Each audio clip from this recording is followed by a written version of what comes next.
Há pouco mais de meio século, o Brasil nem sequer imaginava ser possível produzir maçãs de qualidade em seu território. Toda a oferta existente era oriunda de outros países, especialmente Argentina e Chile. Hoje, especialistas afirmam que Santa Catarina produz a melhor maçã Fuji do mundo. Tal transformação é resultado de muitos anos de estudos, pesquisas e trabalho envolvendo empresários, produtores e com a participação vital do poder público através de seus centros de desenvolvimento agropecuário. Atualmente, a produção nacional de maçãs já ultrapassa a marca de 1.300.000 toneladas, com exportações que devem chegar a 120.000 toneladas, das quais 84.000 apenas para o exigente mercado europeu. A produção catarinense representa aproximadamente 60% do total nacional. São cerca de 3.300 produtores de maçã que geram 58.000 empregos diretos e 116 mil indiretos. Por suas peculiaridades, prezados colegas, a maleicultura tem alta demanda de mão de obra, cerca de 150 vezes superior ao cultivo de grãos, por exemplo.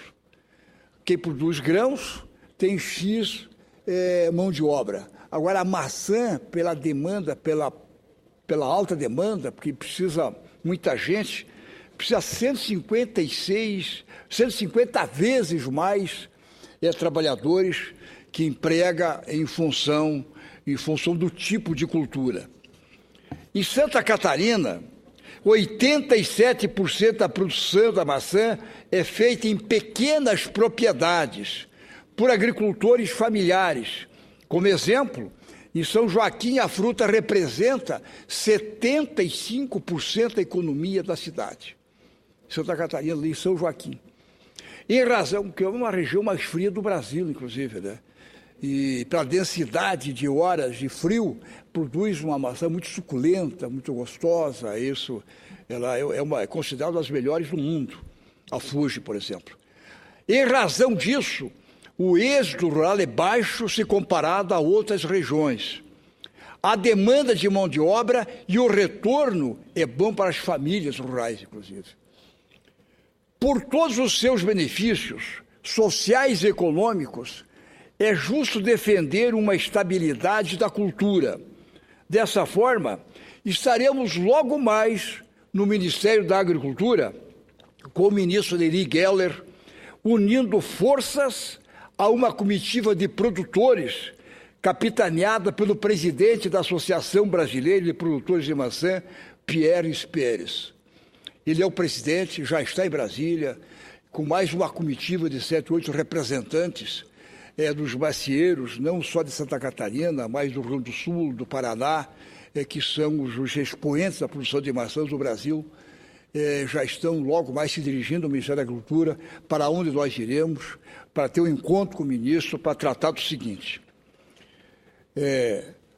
Hoje, o aumento expressivo das importações de maçã traz uma ameaça ao produtor. A reintrodução da Cydia pomonella, uma praga já erradicada do país, mas ainda presente nos principais centros produtores do mundo, como Argentina, Chile, Estados Unidos e em alguns países da Europa. No Brasil, ela recebe a classificação de praga quarentária, pois foi encontrada em áreas restritas e está sob controle oficial do Ministério da Agricultura. Então, essa praga chamada de Cydia pomonella, ela é a preocupação que os produtores do Brasil têm com a permissão do governo brasileiro da entrada dos produtos da Argentina, do Chile e, inclusive, a super safra da Europa, de entrar também da Europa para o Brasil. E essa preocupação, e isso é o tema dessa exposição da Associação Brasileira de Produtores de Maçãs, logo mais com o ministro Nery Guerra da Agricultura.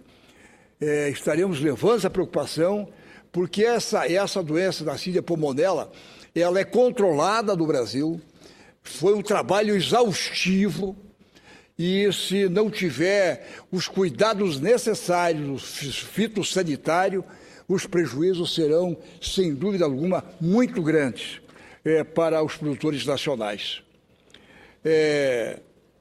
Os ovos dessa Cídia pulmonella são depositados isoladamente nas folhas ou nos frutos, sendo achatados e circulares.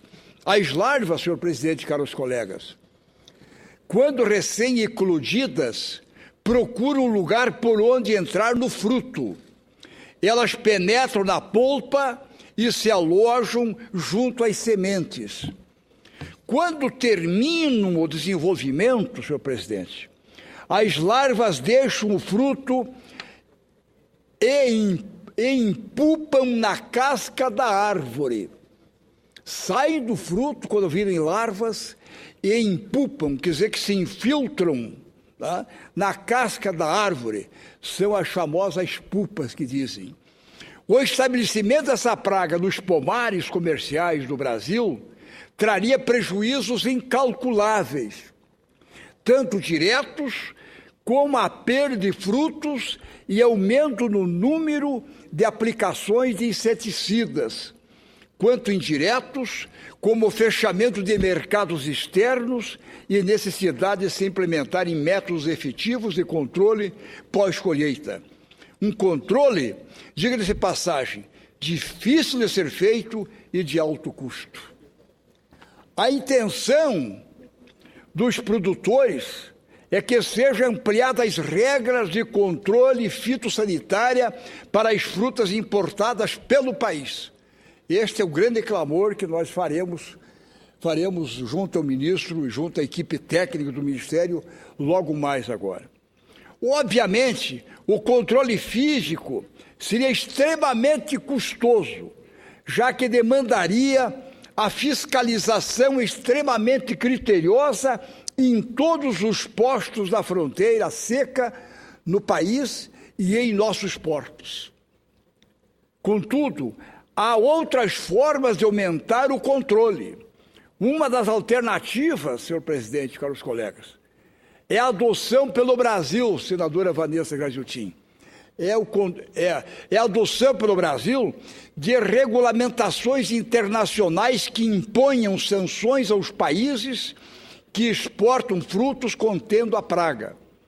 Numa primeira detecção, o país exportador seria advertido e, numa reincidência, o Brasil fecharia suas fronteiras até que fique comprovada a efetiva execução de medidas de controle. Esse foi o caminho escolhido por Taiwan e Japão, por exemplo. Outros dos poucos países que erradicaram a Cídia pulmonella de seus pomares. Quer dizer que alguns deles trouxeram esse exemplo. E eu nunca me esqueço quando o governador de Santa Catarina,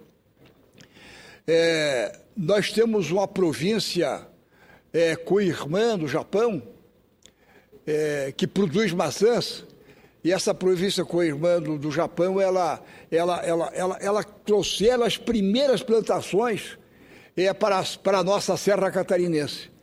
E nós trocamos experiência, nós temos visitado essa correspondência, essa troca de informações, e eles têm esse controle extraordinário, como também da França, que tem entrado na região de Fraiburgo, e essa da França tem entrado na região de São Joaquim. E eles têm esse controle. A medida permitiria, inclusive, a criação de uma espécie de cadastro positivo e negativo dos produtores internacionais, ampliando a rigidez no controle do comércio internacional. Tenho convicção que o ministro Nery Guerra que tem suas origens, inclusive, no oeste catarinense. Será sensível às demandas dos fruticultores, que desempenham uma atividade vital para o Brasil, empregando e mantendo no campo diretamente mais de 58 mil trabalhadores, além de 116 mil de forma indireta, com planejamento sério e integração entre as forças produtivas e os agentes públicos. Seguiremos no caminho para consolidar o Brasil como um dos maiores produtores mundiais de maçã. Essas são, senhor presidente, as considerações que faço desta tarde, num momento delicado, de preocupação dos produtores do sul do Brasil, notadamente Santa Catarina, que sobressai